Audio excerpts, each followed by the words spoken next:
Bismillahirrahmanirrahim. Assalamualaikum warahmatullahi wabarakatuh. Bismillahirrahmanirrahim. Innal hamdalillah nahmaduhu wa nasta'inuhu wa nastaghfiruh wa nastahdiih wa na'udzu billahi min shururi anfusina wa min sayyiati a'malina. May yahdihillahu fala mudilla lahu ومن يضلل فلا هادي له أشهد أن لا إله إلا الله وأشهد أن محمدا عبده ورسوله اللهم صل وسلم وبارك على محمد وعلى آله وصحبه ومن اهتدى بهداه إلى يوم القيامة. قالوا سبحانك لا علم لنا إلا ما علمتنا إنك أنت العليم الحكيم.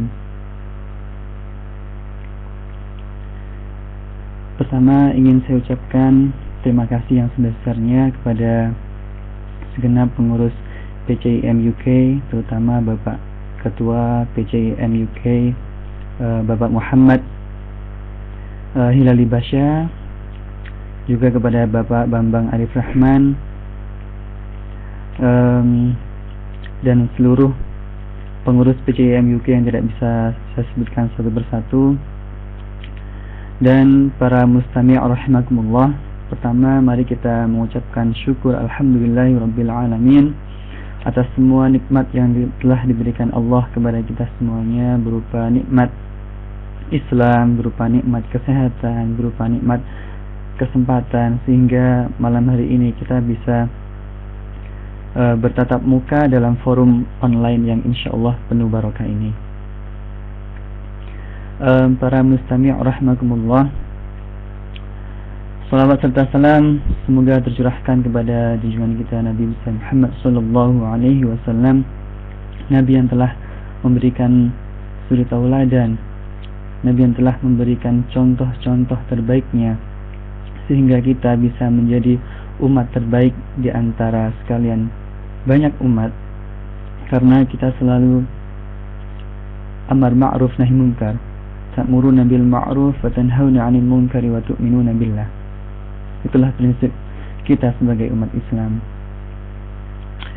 Para mustami' rahimakumullah, pada malam hari ini saya diberi amanat oleh pengurus PCIM UK untuk menyampaikan tausiah, menyampaikan materi.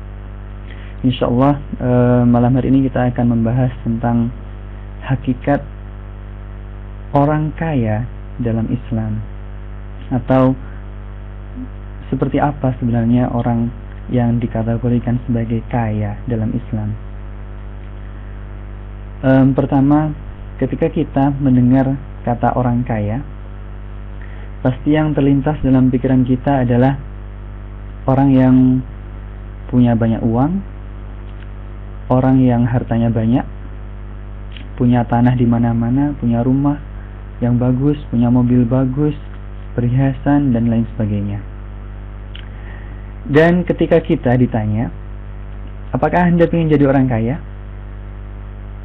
Kebanyakan dari kita pasti akan menjawab, iya, saya ingin jadi orang kaya. Saya ingin ini, saya ingin itu.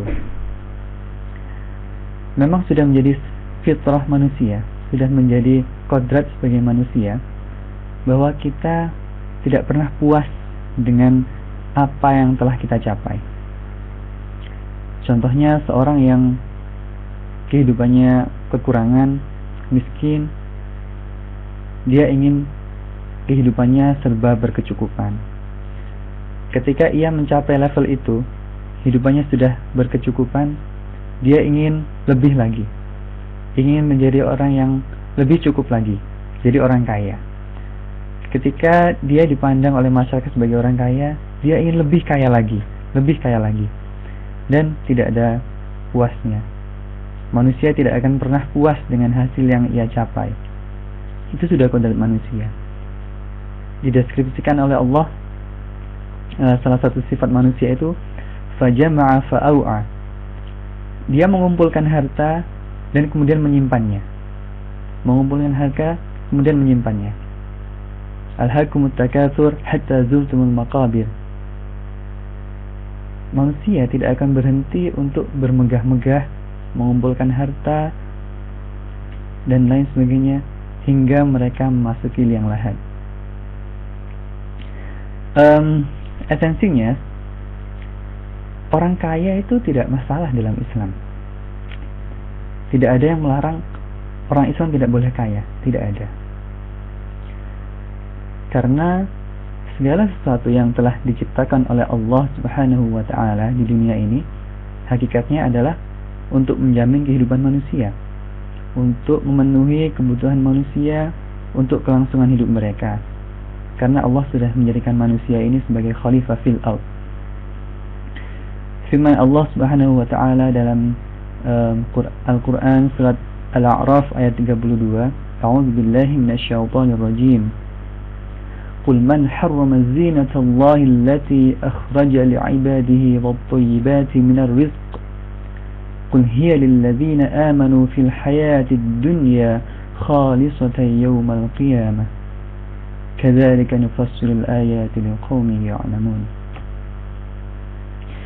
Yang artinya, katakanlah, man harrama zinatallah, siapa yang mengharamkan perhiasan Allah, akhraja li'ibadih, yang telah dikeluarkan, yang telah diturunkan untuk hambanya, wat-thayyibati minar rizq, dan siapa pula yang mengharamkan rizki baik yang diturunkan Allah kepada hambanya.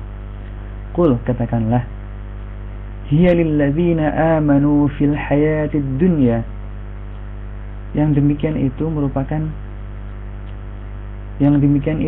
adalah bagi orang-orang beriman di kehidupan dunia, khalisatan yaumal qiyamah, dan khusus bagi mereka nanti di hari kiamat. Kadang kita bertanya, kenapa orang kafir kok tetap mendapatkan kenikmatan padahal mereka tidak percaya kepada Allah? Karena sesungguhnya nikmat Allah, karunia Allah ketika di dunia ini diberikan kepada siapapun, orang iman, orang tidak beriman, bahkan ateis pun, mereka mendapatkan nikmat dari Allah, mereka mendapatkan rizki dari Allah selagi mereka mau berusaha. Tetapi nanti di akhirat segala sesuatu yang Allah ciptakan hanya khalisatan yaumul qiyamah, khusus untuk orang yang beriman saja. Kembali kita bahas kata kaya. Kaya secara lugawi, ekuivalen kata dalam bahasa Arab itu ghani, yang secara literal artinya adalah cukup, mandiri, tidak bergantung kepada manusia lain. Maka dari itu Rasulullah SAW juga mengajarkan sebuah doa yang salah satu potongannya, wa as'alukal ghina 'anin nas, dan aku meminta kepadamu ya Allah berkecukupan dari manusia lain, berkecukupan, tidak bergantung kepada orang lain, mampu mencukupi kebutuhan dirinya sendiri. Itu dinamakan ghina, kaya. Sedangkan kebalikan, maksudnya lawan kata dari ghina adalah miskin. Ghani, miskin. Miskin adalah kekurangan atau tidak berkecukupan. Lawan kata dari kata ghani. Dan kalau kita tanya siapapun, apakah Anda ingin hidup miskin? Saya yakin tidak ada yang mau hidup miskin. Semua orang ingin hidupnya berkecukupan, ingin semua kebutuhannya terpenuhi. Mereka ingin apa yang mereka inginkan, semuanya bisa mereka dapatkan. Itu sudah fitrah manusia. Jadi sebenarnya memiliki harta yang banyak, kemudian memiliki segala sesuatu sebenarnya tidak masalah, selama cara mendapatkannya juga didapatkan dengan cara yang halal dan baik. Karena Islam sebenarnya tidak pernah melarang seseorang untuk menjadi kaya, asalkan ketika dia mempunyai harta yang cukup, dia tidak melupakan hak-hak orang lain yang ada dalam hartanya. Allah Subhanahu wa taala berfirman, "Wa fi amwalihim haqqul lis-sa'ili wal mahrum." Dan di dalam harta mereka, orang-orang yang kaya, terdapat hak-hak orang yang meminta-minta dan orang-orang miskin.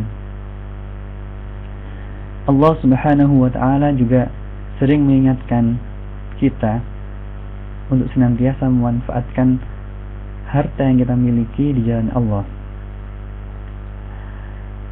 Banyak sekali ayat dalam Al-Quran yang mengutamakan berjihad dengan hartanya dulu daripada berjihad dengan jiwanya. Wajahidu fi sabilillahi bi amwalikum wa anfusikum. Dan berjihadlah kalian, hai orang-orang mukmin, bi amwalikum, dengan hartamu, wa anfusikum, dan jiwamu.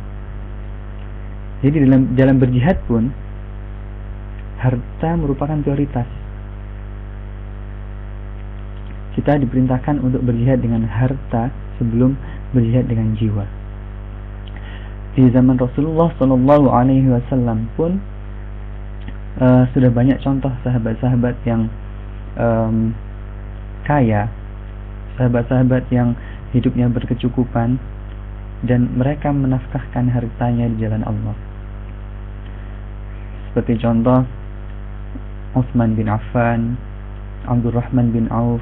Mereka adalah orang-orang yang tidak segan-segan membelanjakan hartanya di jalan Allah. Bahkan Utsman bin Affan, dia termasuk salah satu as-sabiqunal awwalun, orang yang pertama masuk Islam, dan dia dijanjikan surga oleh Rasulullah karena hartanya juga. Karena Utsman bin Affan tidak segan-segan menafkahkan hartanya di jalan Allah. Seperti contoh, dia mewakafkan sebuah sumur, kemudian menginfakkan 300 unta, dan pernah juga memberikan 1000 dinar pada waktu perang Khandaq. Jadi sahabat-sahabat yang kaya, mereka sama sekali tidak mementingkan diri mereka sendiri, dan mereka lebih mengutamakan agama mereka daripada diri mereka sendiri. Jadi dari pengantar yang saya sampaikan, bisa kita pahami bahwa kekayaan bukanlah sesuatu yang terlarang dalam Islam, selama kita mendapatkan kekayaan itu dengan cara yang halal, dengan cara yang baik, tidak merugikan orang lain. Dan ketika kita sudah mempunyai harta, kita tidak melalaikan kewajiban kita. Kita bisa memenuhi hak-hak orang lain yang terdapat dalam harta itu. Berkenaan dengan topik kita malam hari ini, siapa sih orang kaya yang sebenarnya? Seperti apa sih hakikatnya orang kaya dalam Islam? Dalam Islam, kekayaan atau kemiskinan itu merupakan ujian dari Allah. Orang yang kaya pasti diuji dengan kekayaannya. Bagaimana dia bisa membelanjakan harta itu? Maukah dia menginfakkannya di jalan Allah? Allah Subhanahu wa taala berfirman, "Wa huwa alladhi ja'alakum khala'ifal ardi wa rafa'a ba'dakum fawqa ba'din darajatin liyabluwakum fima ataakum. Inna rabbaka sari'ul iqabi wa innahu laghafurur rahim."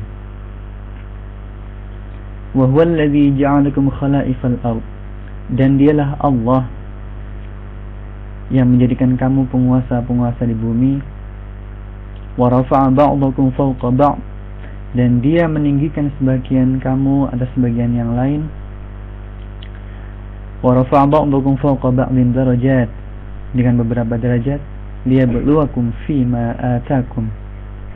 Apa tujuannya? Untuk menguji tentang apa yang telah diberikan kepada kita semuanya. Jadi harta kita, banyak ataupun sedikit, itu merupakan ujian dari Allah. Begitu juga sebaliknya orang miskin. Orang miskin yang hidupnya serba kekurangan, mereka juga diuji dengan ujian yang lebih berat daripada orang kaya. Apakah mereka mampu mencari penghidupan yang halal? Apakah mereka bisa menjaga sikap iffah, sikap meminta-minta?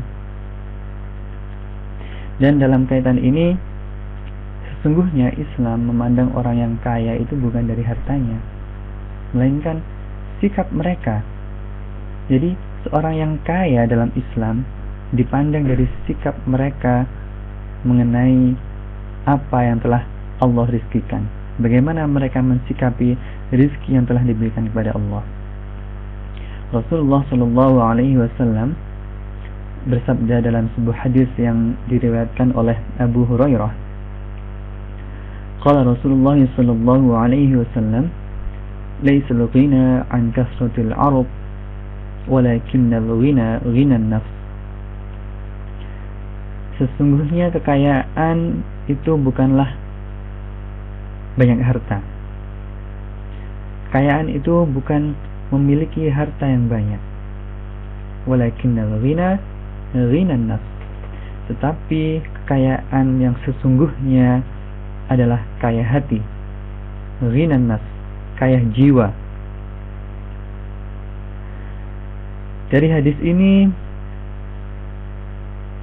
ada sebuah makna yang sangat dalam yang bisa kita gali. Betapa seorang itu tidak boleh mencintai dunia sehingga melupakan akhirat. Karena sebanyak apapun harta yang dimiliki oleh seseorang, pasti dia tetap akan merasakan kurang. Seseorang sudah punya satu rumah lumayan bagus, dia pasti ingin rumahnya lebih bagus. Sudah punya rumah bagus, dia ingin rumah yang lain. Sudah punya mobil yang harganya 100 juta, dia ingin mobil yang harganya 200 juta. Dia sudah punya pekerjaan yang gajinya 2 juta, ingin pekerjaan yang gajinya 4 juta. Sudah punya satu istri, mungkin ingin punya 2 istri. Sudah punya 2, mungkin masih ingin 4 istri. Jadi manusia tidak pernah puas dengan apa yang dimilikinya. Tetapi ketika seseorang itu mempunyai ghinan nafs, mempunyai kekayaan hati, menerima dengan ikhlas dan mensyukuri nikmat yang telah diberikan oleh Allah kepadanya, maka dia adalah orang kaya yang sesungguhnya. Dalam hal ini Rasulullah SAW bersabda dalam sebuah hadis yang juga diriwayatkan oleh Abu Hurairah. Wa an Abi Hurairah radhiyallahu an qala Rasulullah sallallahu alaihi wasallam, "Unzuru ila man huwa asfala minkum wa la tanzuru ila man huwa fawqakum, fa huwa ajdaru alla tazdaru ni'matallahi 'alaikum." Di sini kita ketahui bahwa ghinan nafs itu bisa dilakukan dengan cara melihat dalam hal dunia, dalam hal duniawi, kita melihat kepada orang yang lebih rendah dari kita. Jadi janganlah kita melihat ke orang yang lebih kaya daripada kita, tapi kita harus melihat orang yang lebih miskin dari kita. Dan seperti inilah implementasi dari qanaah, menerima apa adanya. Kalau kita selalu melihat ke atas, kita selalu memandang ke atas. Misalkan kita ada di UK ini, wah enak sekali ya orang-orang UK, hidupnya sejahtera, saya ingin seperti mereka. Tiap rumah pasti punya mobil. Mereka meskipun bekerja sebagai ini, sebagai itu, gaji mereka kalau dikuruskan rupiah seperti ini.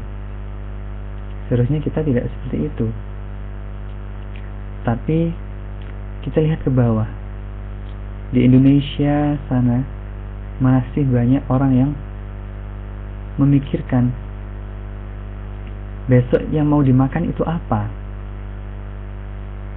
Lain dengan kita. Kalau kita yang kita pikirkan, besok makan apa ya?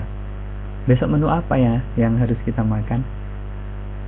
Padahal di Indonesia sana, di negara kita, masih banyak orang yang memikirkan apa yang mau dimakan besok. Dan mereka bekerja hari ini untuk dimakan besok. Saya tahu sendiri hal tersebut di desa saya. Karena keluarga kami adalah keluarga petani dan punya dan orang-orang yang bekerja di sawah itu mereka kadang malah meminta gajinya terlebih dahulu sebelum mereka bekerja. Dan ketika ditanya alasannya kenapa? Untuk makan. Jadi sangat ironis sekali kalau kita di UK sini kemudian kita masih terus memandang ke atas, ingin ini dan ingin itu, padahal di bawah kita masih banyak saudara-saudara kita yang hidupnya masih jauh dari kelayakan. Sebuah hadis lain yang diriwayatkan oleh Abu Hurairah menyebutkan Rasulullah SAW qala idza nadhara ahadukum man fuddila alaihi fil mali wal khalq falyanzur ila man huwa asfala min. Yang artinya, apabila salah seorang dari kalian melihat kepada orang yang diberi kelebihan dalam hal harta atau fisik, maka hendaklah ia melihat orang yang lebih rendah dari dirinya. Jadi kekayaan hati itu adalah ketika kita bersikap qanaah, menerima dengan ikhlas apa yang telah kita dapatkan dan mensyukuri karunia yang telah diberikan kepada Allah, baik sedikit maupun banyak. Para ulama mendefinisikan qanaah sebagai ar-ridha bima qasama Allahu lana walau kana qalilan. Artinya rela, ridha dengan apa yang telah diberikan kepada Allah kepada kita, meskipun sedikit. Meskipun sedikit diberikan Allah rezeki sedikit, kita menerimanya dengan lapang dada dan mensyukurinya, karena Allah akan menambah kepada orang yang bersyukur. Apalagi banyak. Ar-ridha bima qasama Allahu lana walau kana katsiran, kurang tepat. Tapi kalau ar-ridha bima qasama Allahu lana walau kana qalilan, itu yang pas. Jadi qanaah adalah rela dengan apa yang diterima, namun tidak mengurangi usaha dan ikhtiar untuk mendapatkan rezeki yang halal dari Allah Subhanahu wa taala. Jadi ketika seorang mempunyai sikap qanaah, berapapun rezeki yang dia terima, dia tidak akan mengeluh.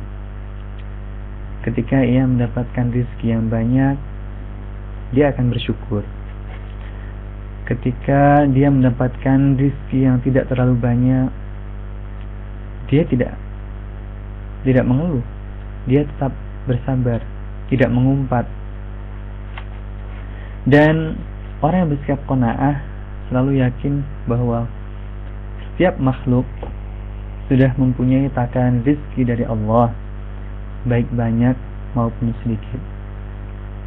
Allah Subhanahu wa taala berfirman, "Wa ma min dabbatin fil ardi illa 'ala Allahi rizquha wa ya'lamu mustaqarraha wa mustawda'aha kullun fi kitabin mubin." Yang artinya tidak satu pun binatang melata yang ada di dunia ini kecuali Allah telah menyediakan rizki bagi binatang itu, dan Allah mengetahui tempat diamnya, dan setiap sesuatu tersebut sudah ada catatannya. Jadi seandainya kita bisa mengamalkan sikap qanaah ini, maka kita akan menjadi orang yang sangat beruntung, orang yang sangat beruntung di mata Allah dan di mata Rasulnya. Dalam hal ini Rasulullah SAW bersabda,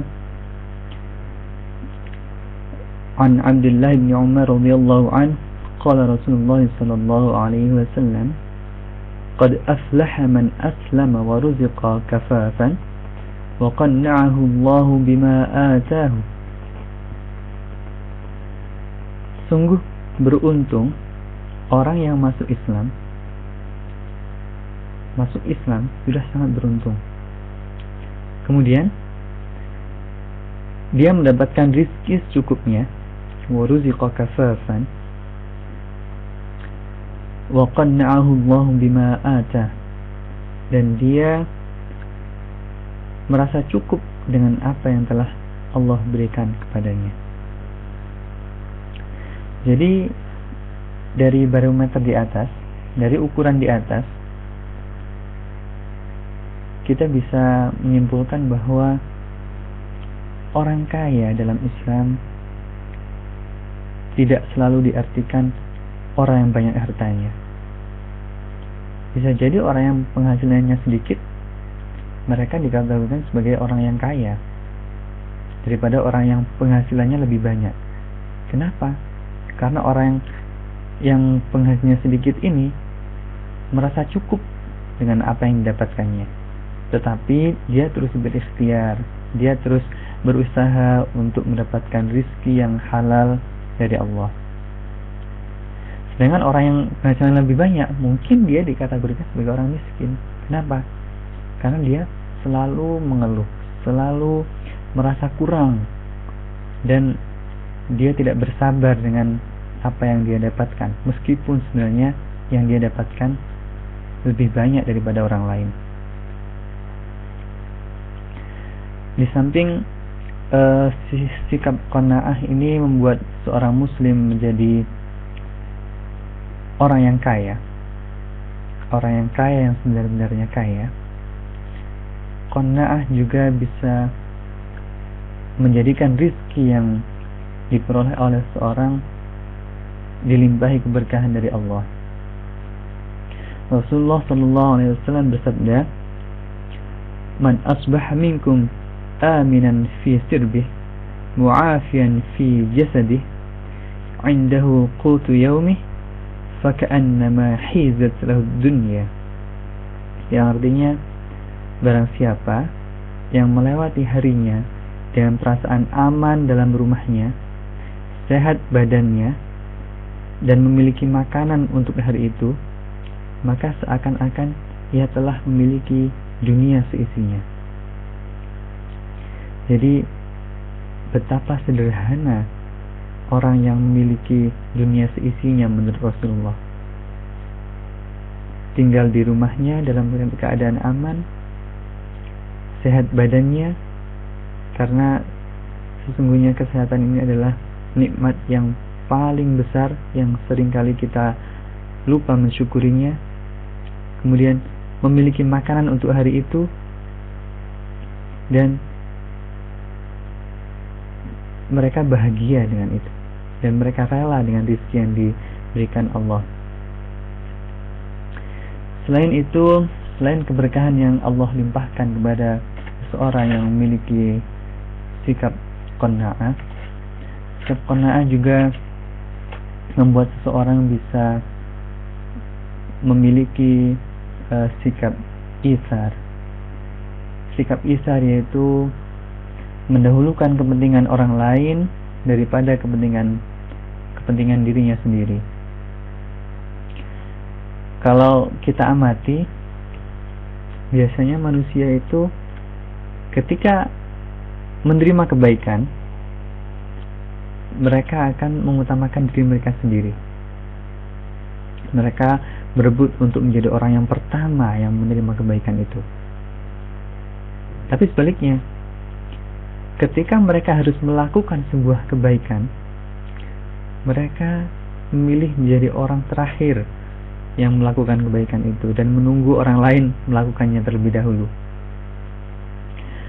Sikap isar yang merupakan buah dari sifat qanaah ini digambarkan Allah Subhanahu wa taala dalam Al-Qur'an surat Al-Hasyr ayat 9. A'udzu billahi minasyaitonir rajim. Walladzina tabawwa'u ad-dara wal imana min qablihim yuhibbuna man hajara ilaihim ولا يجدون في صدورهم حاجة مما أوتوا ويؤثرون على أنفسهم ولو كان بهم خصاصة ومن يوق شح نفسه فأولئك هم المفلحون. Yang artinya, dan orang-orang yang telah menempati kota Madinah dan telah beriman, yaitu kaum Ansar, sebelum kedatangan mereka kaum Muhajirin, sebelum kaum Muhajirin datang, kaum Ansar sudah bersiap-siap menyambut para kaum Muhajirin dari Mekah. Mereka mencintai orang yang berhijrah kepada mereka, dan orang-orang Ansar tidak menaruh satu tendensi apapun dalam hati mereka terhadap apa yang mereka berikan kepada orang-orang Muhajirin. وَيُؤْثِرُونَ عَلَى أَنفُسِهِمْ وَلَوْ كَانَ بِهِمْ خَصَاصَةٌ. Dan mereka mengutamakan orang-orang Muhajirin atas diri mereka sendiri sekalipun mereka dalam kesusahan. وَمَنْ يُوقَ شُحَّ نَفْسِهِ فَأُولَئِكَ هُمُ الْمُفْلِحُونَ. Dan barang siapa yang dipelihara dari kekikiran dirinya, maka itulah orang-orang yang beruntung. Jadi kita sebagai umat Islam seharusnya seperti itu. Meskipun kita belum menjadi orang yang sangat kaya raya, tetapi ketika orang lain membutuhkan, kita harus lebih mengutamakan mereka. Karena sesungguhnya apa yang kita infakkan di jalan Allah itu untuk diri kita sendiri. Dan kekayaan kita, harta kita yang sebenarnya adalah harta yang kita nafkahkan di jalan Allah. Karena sudah meninggal, seorang tidak akan membawa hartanya. Harta yang ia miliki hanyalah harta yang disumbangkan di jalan Allah. Harta yang telah diberikan untuk pembangunan masjid, harta yang disumbangkan untuk anak yatim, harta yang diberikan kepada fakir miskin. Itulah harta kita yang sebenarnya, yang akan dikembalikan oleh Allah Subhanahu wa taala. Dan harta kita di dunia ini itu adalah harta yang sementara. Dan sebenarnya harta itu hanya untuk menjamin kelangsungan kita ketika di dunia.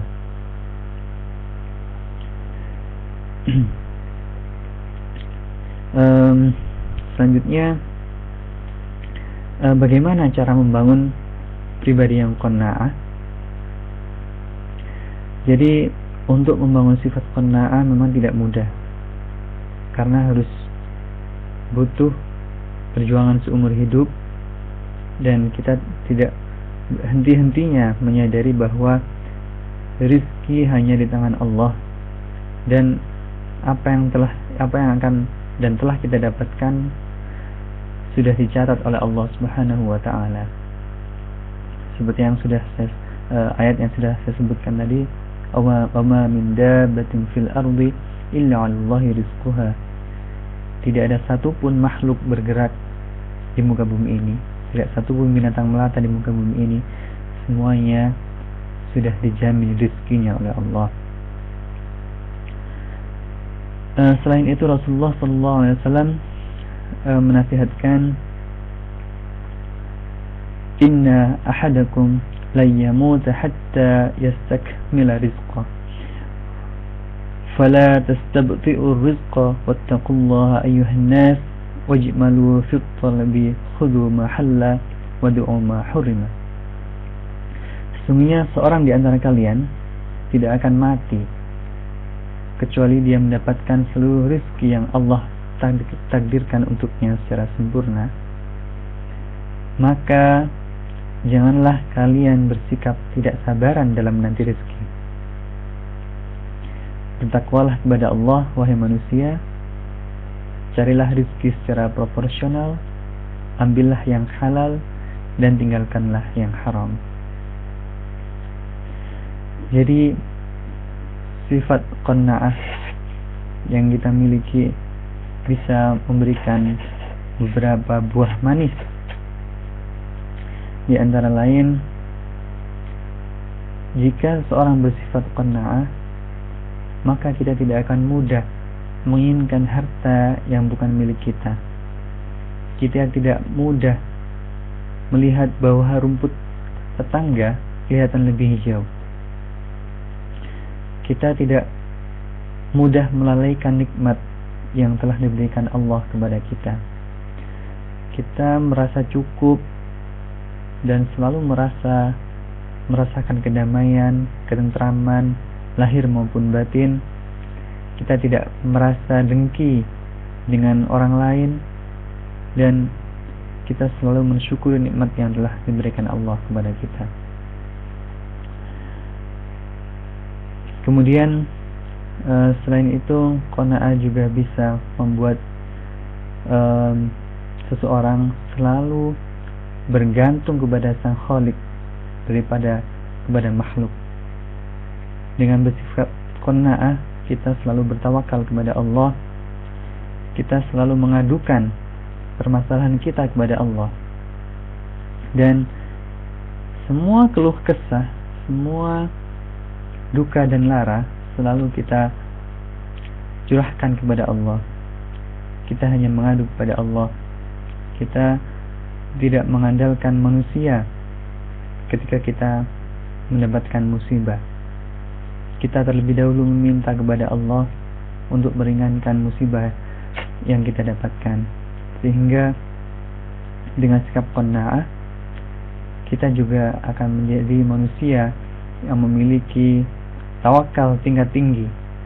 Kita menjadi manusia yang super tawakal, manusia yang memiliki, yang menyerahkan dirinya sepenuhnya kepada Allah. Dengan kata lain, jika seseorang sudah mempunyai sikap qanaah, selain dia menerima apa adanya dan mensyukuri nikmat yang telah Allah berikan, dia tidak akan berhenti berikhtiar. Dia akan terus berusaha semaksimal mungkin. Dan qanaah itu merupakan sebuah sikap produktif. Dengan bersikap qanaah, kita akan menjadi makhluk yang lebih produktif. Kita akan menjadi manusia yang lebih produktif, karena kita akan lebih berikhtiar. Kita berusaha semaksimal mungkin. Kita tidak berbangku tangan, dan kita selalu berusaha semaksimal mungkin. Rasulullah SAW pernah berkata kepada seorang yang setiap hari hanya berzikir di dalam masjid, dia tidak mau bekerja. Rasulullah berkata, Allah tidak akan pernah melemparkan emas dan perak dari langit. Jadi qanaah adalah rela dan menerima dan mensyukuri apa yang telah diberikan Allah, tetapi diiringi dengan usaha, bekerja semampunya, dan selalu berada di jalan ketaatan kepada Allah Subhanahu wa ta'ala. Dan ketika sebuah usaha itu menghasilkan hasil yang sedikit maupun banyak, dia tidak akan pernah menggerutu, dia tidak akan pernah mengeluh, tapi dia menerima semua itu dengan rasa ridho, dengan penuh keikhlasan. Jadi jika seorang mempunyai harta yang cukup dan dia dikategorikan secara material sebagai orang kaya, kemudian dia berinfak, kemudian dia membelanjakan hartanya di jalan Allah, maka menjadi orang kaya itu merupakan sesuatu yang baik bagi dia. Tapi sebaliknya, orang yang kaya tetapi dia bakhil, dia tidak mau membelanjakan hartanya di jalan Allah, maka menjadi miskin adalah lebih baik daripada menjadi orang kaya bagi orang itu. Demikian apa yang bisa saya sampaikan. Mudah-mudahan uraian singkat ini bisa bermanfaat bagi kita semuanya, khususnya bagi saya sendiri. Terima kasih. Jika ada pertanyaan, mari kita diskusikan. Assalamualaikum warahmatullahi wabarakatuh.